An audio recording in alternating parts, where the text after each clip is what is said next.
Hello everyone. स्वागत है आपका GW क्लासेस के अति महत्वपूर्ण करंट अफेयर्स के सेशन में। आज का मोटिवेशनल कोट है, लक्ष्य को पाने के लिए यदि हम तन मन और धन लगा देते हैं, सच कहता हूं दोस्तों, कुंडली के सितारे भी अपनी जगह बदल देते हैं। आज का पहला प्रश्न है, इस कंपनी ने 550 करोड़ रुपए के निवेश के साथ नवीकरणीय ऊर्जा एकीकरण प्रदान करने के लिए नोएडा अंतर्राष्ट्रीय हवाई अड्डे के साथ साझेदारी की।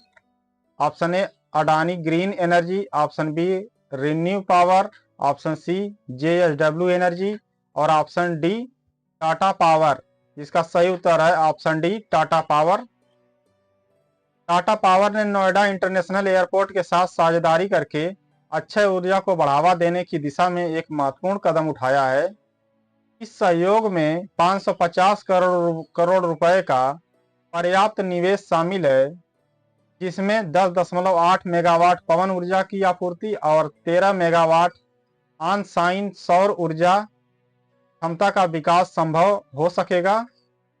टाटा पावर की विशेषज्ञता यह सुनिश्चित करेगी कि एयरपोर्ट की ऊर्जा जरूरतें स्थायी रूप से पूरी हों। इसके अतिरिक्त कंपनी महत्वपूर्ण उपयोगिताओं का विकास करेगी और 25 वर्षों तक संचालन और रखरखाव सेवाएं प्रदान करेगी, जो दीर्घकालिक स्थिरता और ऊर्जा दक्षता के प्रति अपनी प्रतिबद्धता को प्रदर्शित करती है। यह साझेदारी भारत में पर्यावरण के अनुकूल बुनियादी ढांचे के विकास के लिए एक मिसाल कायम करती है। अगला प्रश्न, भारतीय वायुसेना C-295 फुल मोशन सिमुलेटर का उद्घाटन कहां किया है? Option A New Delhi, option B Agra, option C Bengaluru, option D Hyderabad. इसका सही उत्तर है ऑप्शन बी आगरा। भारतीय वायुसेना ने एयरफोर्स स्टेशन आगरा में C-295 फुल मोशन सिमुलेटर के उद्घाटन के साथ अपनी पायलट प्रशिक्षण क्षमताओं को बढ़ाने में एक महत्वपूर्ण कदम उठाया। यह उन्नत सिमुलेटर एयरलिफ्ट, पैराड्रॉपिंग और मेडिकल इमरजेंसी सहित यथार्थवादी मिशन प्रशिक्षण को सक्षम बनाता है, जिससे परिचालन तत्परता और उड़ान सुरक्षा में सुधार होता है। एयर मार्शल आशुतोष दीक्षित के नेतृत्व में उद्घाटन भारत की अपनी सैन्य विमानन क्षमताओं को मजबूत करने के प्रयासों में एक महत्वपूर्ण मील का पत्थर है। इसके अतिरिक्त यह विकास निजी क्षेत्र के माध्यम से स्वदेशी विमान उत्पादन को बढ़ावा देकर आत्मनिर्भर भारत पहल का समर्थन करता है। अगला प्रश्न, 2024 S&P global corporate sustainability assessment में किस कंपनी को दुनिया की सबसे टिकाऊ एल्युमिनियम कंपनी का दर्जा दिया गया? Option A NALCO, option B Vedanta Aluminium, option C Hindalco और ऑप्शन डी JSW एल्युमिनियम। इसका सही उत्तर है ऑप्शन सी हिंडाल्को। एल्युमिनियम की अग्रणी उत्पादक कंपनी हिंडाल्को ने 2024 के S&P global corporate sustainability assessment में शीर्ष स्थान प्राप्त करके एक उल्लेखनीय उपलब्धि हासिल की है। 87 अंकों के प्रभावशाली स्कोर के साथ हिंडाल्को ने पर्यावरण, सामाजिक और शासन कारकों में उत्कृष्टता प्रदर्शित की है। कंपनी की स्थिरता के प्रति प्रतिबद्धता इसकी जलवायु रणनीति, प्रभावी अपशिष्ट प्रबंधन और कर्मचारी विकास पहलों के माध्यम से स्पष्ट है। उल्लेखनीय रूप से हिंडाल्को ने विशिष्ट ग्रीन हाउस गैस उत्सर्जन में 19.54% की कमी की है और 85% परिचालन अपशिष्ट का पुनर्चक्रण किया है। 1958 में स्थापित आदित्य बिरला समूह के हिस्से के रूप में हिंडाल्को एल्युमिनियम उद्योग में सुधार के लिए मानक स्थापित करना जारी रखता है। अगला प्रश्न, FISU विश्व विश्वविद्यालय चैंपियनशिप में 10 मीटर एयर राइफल पुरुष टीम स्पर्धा में स्वर्ण पदक किसने जीता? Option A Uma Mahesh, option B Neha Chauhan, option C Gagan Narang, option D Rohan Singh. जिसका सही उत्तर है ऑप्शन ए उमा महेश। 20 वर्षीय निशानेबाज उमा महेश ने नई दिल्ली में आयोजित FISU वर्ल्ड यूनिवर्सिटी चैंपियनशिप में 10 मीटर एयर राइफल पुरुष टीम स्पर्धा में स्वर्ण पदक जीतकर उल्लेखनीय सफलता हासिल की। यह जीत उनके प्रभावशाली रिकॉर्ड में जुड़ती है, जिसमें 2 ISSF विश्व कप स्वर्ण पदक और 1 एशियाई चैंपियनशिप स्वर्ण पदक शामिल है। उनकी उपलब्धि खेल के प्रति उनकी असाधारण प्रतिभा और समर्पण को दर्शाती है, जिससे उनके देश को पहचान और गौरव मिला है। नेहा चौहान के तहत उमा महेश के प्रशिक्षण और गगन नारंग की गन फॉर ग्लोरी अकादमी से जुड़ाव ने निसंदेह उनकी सफलता में योगदान दिया। अगला प्रश्न, किस देश ने 11 नवंबर 2024 को अपने तटरक्षक बल और भारतीय तटरक्षक बल के बीच 7वीं वार्षिक उच्च स्तरीय बैठक की मेजबानी की? Option A Maldives, option B Bangladesh, option C Sri Lanka, option D Myanmar. का सही उत्तर है ऑप्शन सी श्रीलंका। भारतीय तटरक्षक बल और श्रीलंका तटरक्षक बल के बीच 7वीं वार्षिक उच्च स्तरीय बैठक 11 नवंबर 2024 को कोलंबो श्रीलंका में हुई। ICG के लिए महानिदेशक यस परमेश और SLGC के लिए रियर एडमिरल YR तेरा सिंघे के नेतृत्व में हुई इस बैठक में क्षेत्रीय समुद्री सुरक्षा को बढ़ाने पर ध्यान केंद्रित किया गया। चर्चा के प्रमुख क्षेत्रों में मादक पदार्थों की तस्करी से निपटना, समुद्री प्रदूषण का प्रबंधन करना, समुद्री सुरक्षा सुनिश्चित करना और बचाव कार्यों में सुधार करना शामिल था। यह वार्षिक बैठक आपसी सहयोग को मजबूत करती है, जिसका उद्देश्य साझा समुद्री चुनौतियों का समाधान करना और क्षेत्र में सुरक्षित, स्वच्छ और सुरक्षित महासागरों को बढ़ावा देना है। अगला प्रश्न, कौन सा प्रतिष्ठित भारतीय संस्थान द्रव और तापीय विज्ञान में अनुसंधान के लिए उत्कृष्टता केंद्र स्थापित करने हेतु भारतीय अंतरिक्ष अनुसंधान संगठन इसरो के साथ सहयोग कर रहा है? Option A IIT Madras, option B IIT Bombay, option C IIT Delhi और ऑप्शन डी IIT कानपुर। इसका सही उत्तर ऑप्शन ए IIT मद्रास है। IIT मद्रास ने इसरो के साथ मिलकर द्रव और तापीय विज्ञान पर केंद्रित एक अत्याधुनिक अनुसंधान केंद्र बनाने के लिए साझेदारी की है, जिसके लिए उसे 1.84 करोड़ रुपए की शुरुआती फंडिंग मिली है।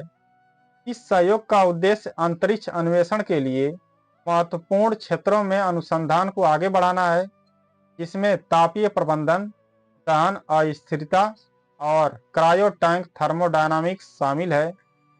उत्कृष्टता केंद्र उद्योग अकादमिक संपर्क को सुविधाजनक बनाएगा, इसरो वैज्ञानिकों और IIT मद्रास संकाय के बीच नवाचार को बढ़ावा देगा।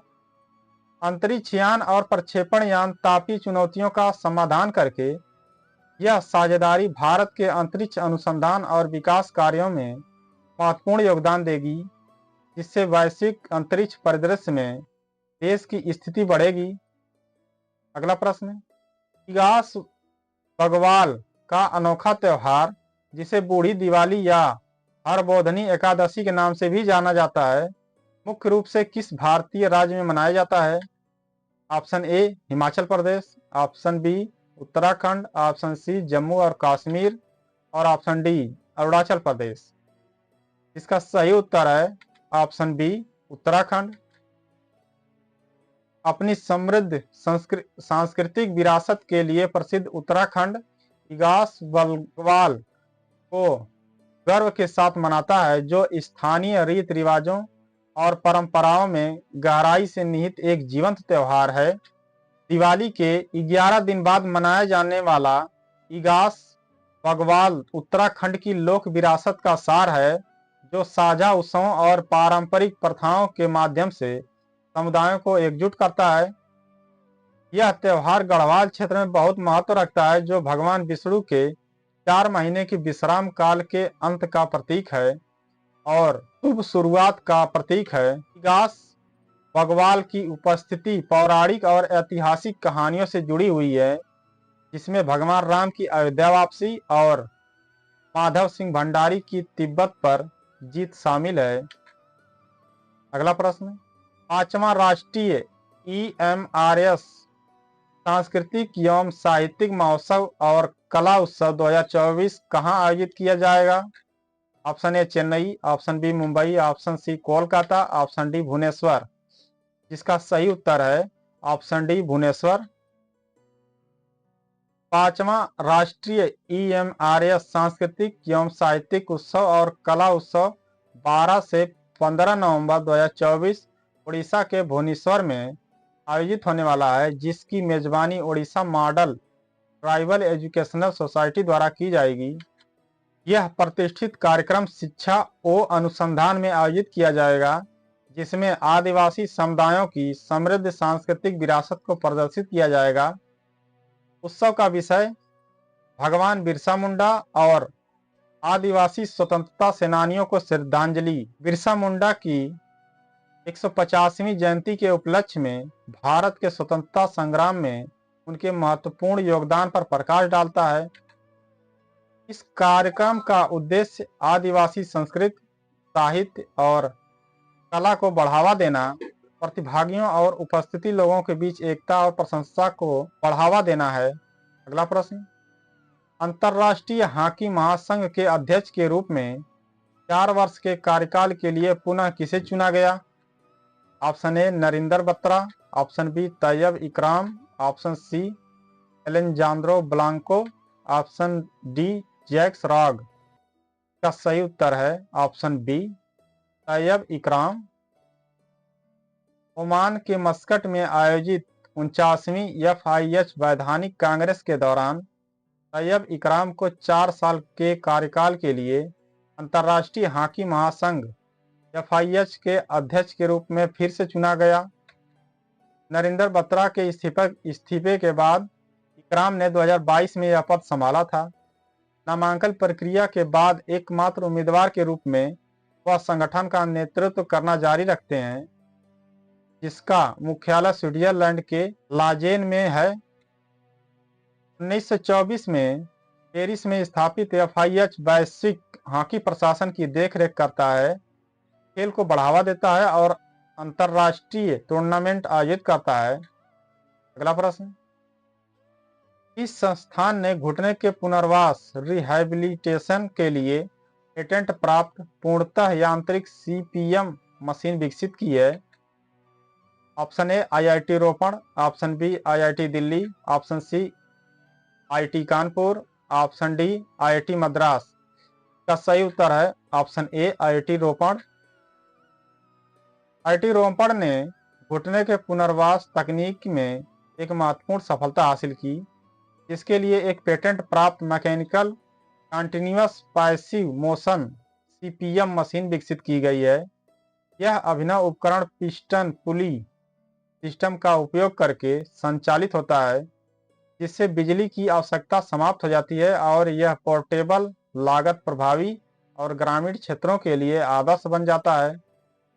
पारंपरिक मोटर चालित CPM मशीनों के विपरीत यह यांत्रिक उपकरण शल्य चिकित्सा के बाद की चिकित्सा के लिए एक किफायती ऑफ ग्रिड समाधान प्रदान करता है, जो घुटने के पुनर्वास से गुजर रहे रोगियों के लिए पहुंच और सुविधा को बढ़ाता है। अगला प्रश्न, विश्व निमोनिया दिवस हर वर्ष किस तारीख को मनाया जाता है? ऑप्शन ए 12 नवंबर, ऑप्शन बी 15 नवंबर, ऑप्शन सी 20 नवंबर और ऑप्शन डी 25 नवंबर। इसका सही उत्तर है ऑप्शन ए 12 नवंबर। विश्व निमोनिया दिवस हर साल 12 नवंबर को मनाया जाता है, जिसका उद्देश्य निमोनिया के बारे में जागरूकता बढ़ाना है, जो एक जानलेवा लेकिन रोकथाम योग्य और उपचार योग्य श्वसन रोग है। यह वैश्विक पालन दिवस 5 साल से कम उम्र के बच्चों और बुजुर्गों जैसे कमजोर आबादी पर केंद्रित है। समन्वित प्रयासों के माध्यम से विश्व निमोनिया दिवस निवारक उपायों और बेहतर उपचार विकल्पों को बढ़ावा देता है और निमोनिया से संबंधित मृत्यु दर को कम करने का प्रयास करता है। 2024 की थीम हर सांस मायने रखती है, निमोनिया को उसके रास्ते में ही रोकें। श्वसन स्वास्थ्य समय पर पता लगाने और प्रभावी उपचार पर जोर देती है। यह जागरूकता अभियान प्रारंभिक हस्तक्षेप, शिक्षा और सुलभ स्वास्थ्य सेवा के लिए जागरूक करता है। अगला क्वेश्चन, पर्यावरण अनुकूल यात्रा को बढ़ावा देने और सार्वजनिक परिवहन को आधुनिक बनाने के लिए हाल ही में किस भारतीय राज्य में पहली डबल डेकर इलेक्ट्रिक बस शुरू की गई? Option A Madhya Pradesh, option B Bihar, option C Rajasthan और ऑप्शन डी उत्तर प्रदेश। इसका सही उत्तर है ऑप्शन डी उत्तर प्रदेश। उत्तर प्रदेश ने मुख्यमंत्री योगी आदित्यनाथ द्वारा अपनी पहली डबल डेकर इलेक्ट्रिक बस के शुभारंभ के साथ टिकाऊ परिवहन की दिशा में एक महत्वपूर्ण छलांग लगाई। इस पर्यावरण अनुकूल पहल का उद्देश्य शहरी क्षेत्रों में यातायात की भीड़ और प्रदूषण को कम करना है, जबकि किफायती और कुशल परिवहन समाधान प्रदान करता है। बस सेवा हेरिटेज मार्गों पर चलेगी और आम यात्रियों की जरूरतों को पूरा करेगी, जो पर्यावरण संरक्षण और सार्वजनिक परिवहन के आधुनिकीकरण के लिए राज्य सरकार की प्रतिबद्धता को प्रदर्शित करती है। लॉन्च कार्यक्रम में महिला यात्रियों के लिए रियायती किराए की सुविधा दी गई और यह रोजमर्रा के आवागमन में आधुनिक तकनीक की एकीकृत करने की दिशा में एक महत्वपूर्ण कदम था। अगला प्रश्न, अंतरिक्ष अभ्यास 2024 का उद्घाटन कहाँ किया गया? Option A Chennai, option B New Delhi, option सी हैदराबाद और ऑप्शन डी भोपाल। का सही उत्तर है ऑप्शन बी नई दिल्ली। रक्षा अंतरिक्ष एजेंसी ने नई दिल्ली में भारत का पहला अंतरिक्ष अभ्यास 2024 शुरू किया। यह अभ्यास अंतरिक्ष आधारित परिसंपत्तियों और सेवाओं के लिए बढ़ते खतरों को संबोधित करने पर केंद्रित है। इसका उद्देश्य राष्ट्रीय रणनीतिक अंतरिक्ष उद्देश्यों को सुरक्षित करना और भारत की अंतरिक्ष क्षमताओं को सैन्य अभियानों में एकीकृत करना है।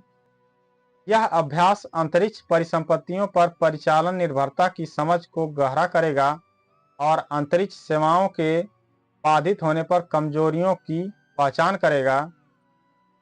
प्रतिभागियों में रक्षा अंतरिक्ष एजेंसी, सेना, नौसेना, वायुसेना, रक्षा साइबर एजेंसी, रक्षा खुफिया एजेंसी और सामरिक बल कमान जैसी विशेषज्ञ शाखाएं शामिल हैं। अगला क्वेश्चन, सुबनसिरी लोअर जल विद्युत परियोजना किन दो राज्यों की सीमा पर स्थित है? उत्तराखंड और हिमाचल प्रदेश, ऑप्शन बी मध्य प्रदेश और उत्तर प्रदेश, ऑप्शन सी अरुणाचल प्रदेश और असम, ऑप्शन डी तेलंगाना और आंध्र प्रदेश। का सही उत्तर है ऑप्शन सी अरुणाचल प्रदेश और असम। विवादास्पद सुबनसिरी लोअर हाइड्रो इलेक्ट्रिक परियोजना में बिजली उत्पादन अगले साल शुरू होने वाला है। यह परियोजना अरुणाचल प्रदेश और असम की सीमा पर स्थित सुबनसिरी नदी पर निर्माणाधीन एक गुरुत्वाकर्षण बांध है। यह एक run of river hydro electric परियोजना है और एक बार पूरा हो जाने पर यह भारत की सबसे बड़ी परियोजना होगी। बांध नदी तल से 116 मीटर ऊंचा और नींव से 130 मीटर ऊंचा होगा, जिसकी लंबाई 284 मीटर होगी। National hydro power corporation NHPC द्वारा विकसित यह परियोजना पूरी होने पर 8 250 मेगावाट इकाइयों से 2000 मेगावाट बिजली पैदा करेगी। अगला प्रश्न, टॉक्सिक एपिडर्मल नेक्रोलिसिस इस प्रकार की बीमारी है जो हाल ही में समाचारों में देखी गई थी? ऑप्शन ए त्वचा रोग, ऑप्शन बी हृदय रोग, ऑप्शन सी मस्तिष्क विकार, ऑप्शन डी श्वसन रोग। इसका सही उत्तर है ऑप्शन ए त्वचा रोग। ऑस्ट्रेलिया और जर्मनी के शोधकर्ताओं ने पहली बार टॉक्सिक एपिडर्मल नेक्रोलिसिस के रोगियों को सफलतापूर्वक ठीक किया है। TEN जिसे लेयल सिंड्रोम भी कहा जाता है, एक दुर्लभ और जानलेवा त्वचा रोग है यह स्टीवंस जॉनसन सिंड्रोम SJS का सबसे गंभीर रूप है। EEN और SJS आमतौर पर कुछ दवाओं जैसे एंटीबायोटिक्स के प्रति प्रतिक्रिया के कारण होते हैं। कमजोर प्रतिरक्षा प्रणाली वाले लोगों में SJS या EEN विकसित होने का जोखिम अधिक होता है।